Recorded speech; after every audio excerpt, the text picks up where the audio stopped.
Okay people, we finally made it. This is not a drill. What's the procedure? Stay calm! In just a few days, we'll be able to get our hands on Starfield, Bethesda's newest single-player RPG. In this summer's Starfield Direct, the company blew us all away with a 45-minute deep dive filled with gameplay and alien nightlife and sandwiches. And in this video, I wanted to go over some of the most important gameplay elements that Starfield needs to stick the landing on. In my last video, I noted that Starfield's tone and atmosphere will ultimately make or break the game. But from a technical standpoint, there are obviously countless gameplay features that'll determine just how invested players really are in this universe. It's all about getting into that Bethesda game flow, constantly pushing out to discover new locations, looting, and engaging with the progression system and perk trees to build your character. Starfield is looking fantastic, but it also serves as somewhat of a departure from Bethesda's previous method of designing open worlds. Gone are the meticulously handcrafted maps of Oblivion and Skyrim and Fallout 3 and 4, giving way to a new system that may come to redefine the way open world games are designed moving forward. Procedural generation is one of the biggest talking points surrounding Starfield pre-release, and for good reason. It's a pretty seismic shift for Bethesda's game design. For those unaware, Bethesda's planning on using procedural generation to dynamically craft planets as you go to explore them. You may have seen this concept in Minecraft, where the game creates different environments based on a set of parameters laid out by the developers. As of right now, we don't know the exact minute details of how this system is going to work in Starfield, at least in terms of how heavily procedural generation will be utilized in moment-to-moment gameplay, but multiple developer comments and Todd Howard interviews have shed some light on this tech that will in part define Starfield. And from what we do know, it seems like it has a lot of potential. Bethesda is promising over 1,000 planets to explore in this game, and it would obviously be impossible for them to handcraft 1,000 planets and fill them all to the brim with content. So the solution was to procedurally generate planets and fill those planets with handcrafted points of interest. Weird places to explore and stuff to see and space pirates to shoot in the face, and alien nightlife also.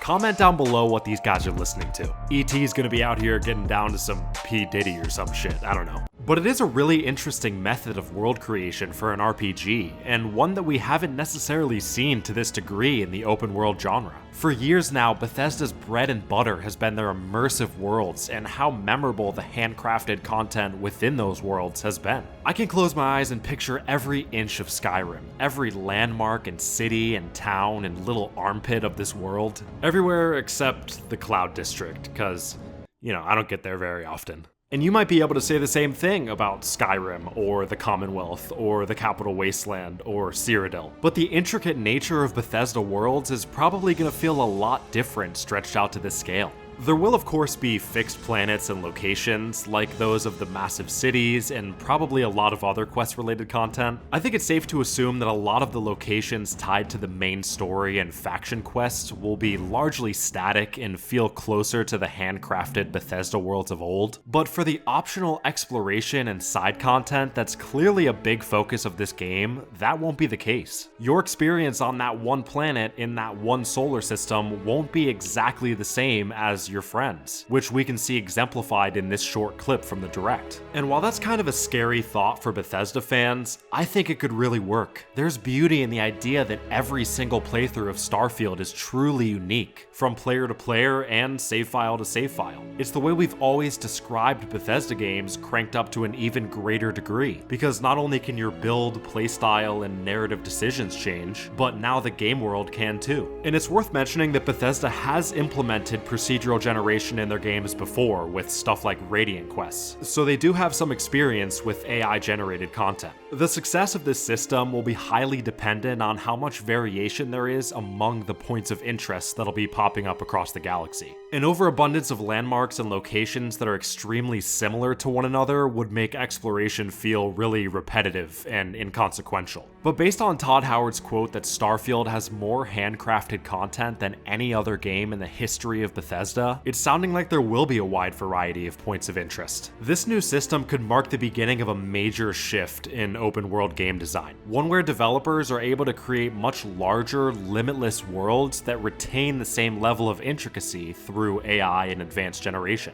The sound of that might make fans of smaller games groan, and I get it, bigger does not always equal better in game design, but it's the potential of this system that's the important part. One of the key differences here is that procedural generation is meant to flesh out the optional side content and exploration, rather than dragging out the main story and mandatory stuff. I'm sure that you'll be able to get through the main quest in a few dozen hours, do some of the faction content, and then call it a day on Starfield if that's how you want to play. Or you can let OCD take the wheel like me and meticulously explore every corner of every planet for resources and treasure like a little fucking goblin. The choice is yours. If done correctly, procedural generation like this can be a way for RPGs to expand their scope without sacrificing on core values like world building and narrative dressing. And that's very exciting for the future of the genre.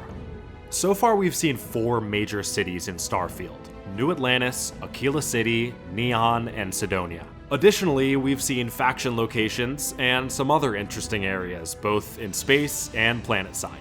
This is all a great start. These locations all have distinct visual styles and are seemingly complete with unique characters and cultures. But I do hope to see many more smaller scale towns and villages that you can find scattered throughout the galaxy.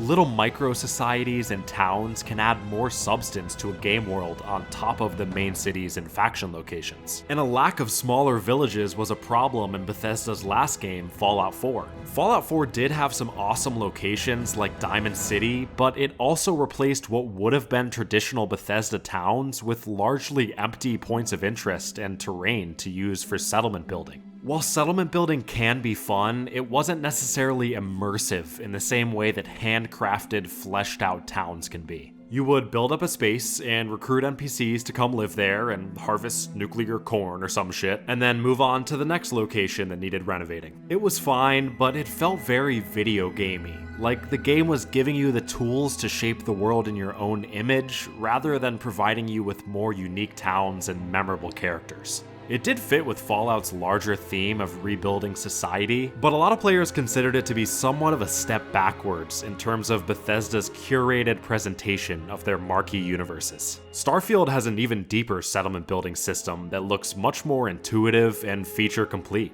I'm glad they're bringing this system back in some capacity because just like in Fallout, it makes a lot of sense within the context of the universe. You're an explorer, and as the first person to set foot on a number of these planets, you'd naturally want to settle them. And unlike Fallout, Starfield contains so much physical terrain to work with and build on. Fallout 4's map is relatively small, and every potential settlement location took up valuable space that could have been used for a handcrafted town or location. But the raw square mileage of Starfield across over 1,000 planets means that you could build 100 different outposts across dozens of star systems, and still have countless other planets where uninterrupted, handcrafted content can exist. Settlement building makes more sense in Starfield than it does in Fallout or the Elder Scrolls. But despite that, the game still needs plenty of populated towns and locations scattered throughout the galaxy, more than just major cities and faction outposts. We know that about 10% of Starfield's planets contain life, which still gives the team dozens and dozens of opportunities to craft self-contained societies and towns. They're essential additions if Starfield wants to avoid feeling like a settlement building simulator with a few big quest hubs. And in terms of the cities themselves, I'm just hoping to see some interesting level design baked into the layouts and structures we can explore. I've discussed the importance of verticality and open world level design in previous videos, and Starfield is no exception. I think we can use Cyberpunk 2077's Night City as a reference point here. And I think Bethesda should follow CDPR's lead by creating dense, layered spaces that seem to expand above and below you rather than just out in front of you. Exploration is even more rewarding when the map and terrain itself is something to be grappled with, a puzzle to slowly piece together as you grow more and more familiar with the world. When open world spaces are too flat, I start to feel like what I imagine Roombas feel like, just combing over every available inch of the ground, sucking up dirt and garbage. Maybe not the best analogy. I hope robots never become sentient and try to take over because the dirt-sucking robots might have the most justifiable vengeance of all. But making the player build that mental map of a given location and figure out how to traverse as efficiently as possible adds a whole other layer of depth to open world exploration. New Atlantis is apparently the biggest city Bethesda has ever created, and we've seen some verticality and interesting locales shown off already. If those core design philosophies extend to the rest of the game, you'll probably be seeing my Starfield review sometime in 2026.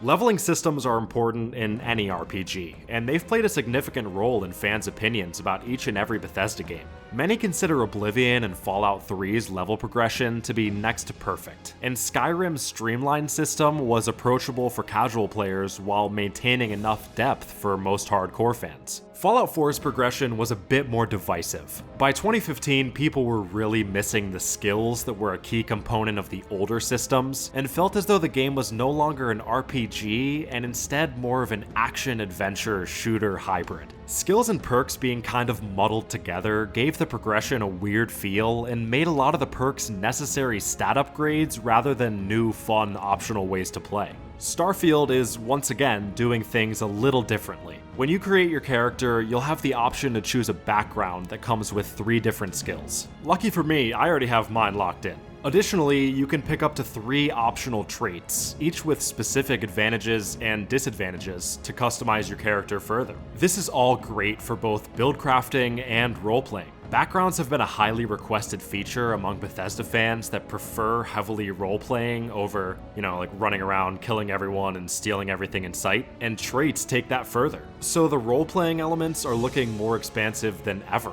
but where it gets really interesting is in the leveling system. Leveling up gets you a skill point that can unlock or rank up skills. Skill ranks are unlocked by completing challenges related to that skill, with each skill having 4 ranks to achieve. To me, this is a really intriguing system, but I'm interested to see what these challenges look like as you move through the game. One of the devs claims that challenges get more and more difficult as you move through each rank, but I don't know if difficult is the right word based on what we were shown in the direct. A lot of these challenges look like you'll just be doing more of whatever skill you're trying to rank up, like lockpicking or whatever, kind of like Skyrim's system. Skyrim's use it to improve it progression model was very effective and clearly laid the groundwork for what we see here. But I do hope that we see a true ramp up in difficulty for some of these skills when you get to the higher ranks. We just need some more specific and situational challenges rather than everything being extremely broad. Don't just tell me I need 100 kills with a sniper for the sniper challenge. Make me get headshots in quick succession, or kills from over 200 meters away. Kind of like the Call of Duty camo grind, except actually fun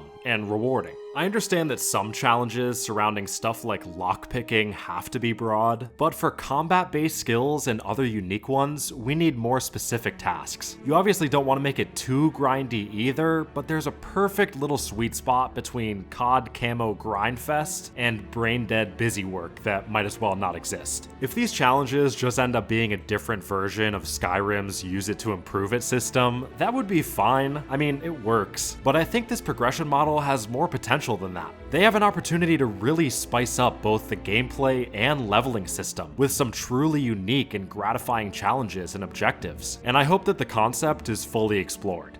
Look, we could keep going all day. Obviously, the shooting and combat needs to feel meaty and have a good flow. Obviously, the game can't be riddled with bugs and glitches. Obviously, the story and writing need to be good. Any one of these things could have a significant negative impact on the game if not handled correctly. I think Starfield will be an incredibly fun game, but getting to that 10 out of 10 masterpiece territory requires nailing much of what I've discussed in this video and more. It's a tall task, but if anyone can do it, Bethesda can.